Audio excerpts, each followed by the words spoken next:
This is little Ruby. She's an 8-month-old little spoodle and she's a gorgeous little girl.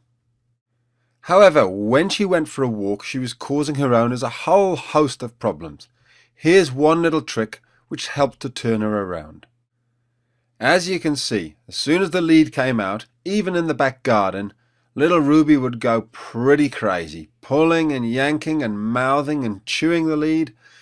She was a small dog, but she could pull pretty strong, and she was tenacious. She didn't give up.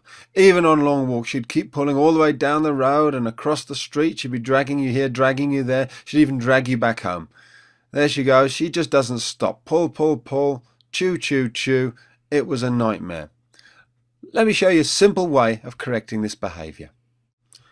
As always, the key to everything was gaining Ruby's trust and respect. And I did that through implementing and putting in place those 5 golden rules.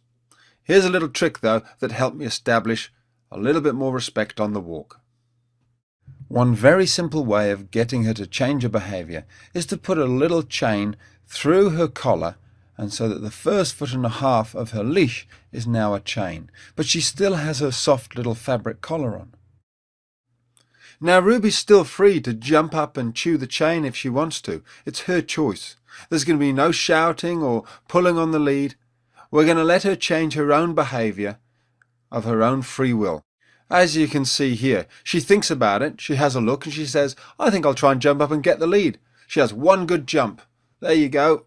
Tries to get it. She can't reach it and she says, fine. It's as quick as that. Now she's a changed dog. She's not going to bother chewing the chain anymore. She's just going to walk nice and sensibly. Perfect.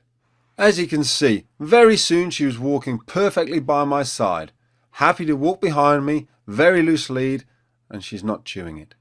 And here we are on the way back home, still a very loose leash. And remember, this is outside, we're not in the garden anymore. Far more distractions, but she's perfect. And once she's changed her behaviour, we can revert back to the old lead. No chain required, it was a temporary training tool. By putting in place the 5 golden rules of the pack leader, I gained Amber's immediate respect. She knew she could trust me and should follow me, and so walking nicely on the lead by my side made perfect sense to her.